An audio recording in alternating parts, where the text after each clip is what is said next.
If you switch to a professional account but don't know how to switch back, just follow along with this video. To begin, open the Instagram app on your phone. Next, tap on the profile icon located in the bottom right corner. Then tap on the 3 horizontal lines in the top right corner.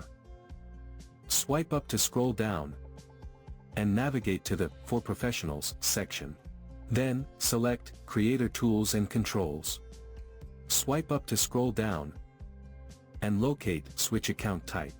Then tap on it. You will then see 2 options. Select Switch to Personal Account.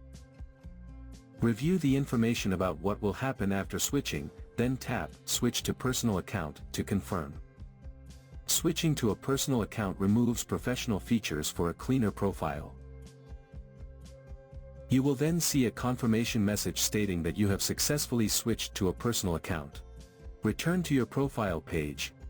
You will notice that professional features are no longer available. So that's how you can switch from a professional account to a personal account on Instagram.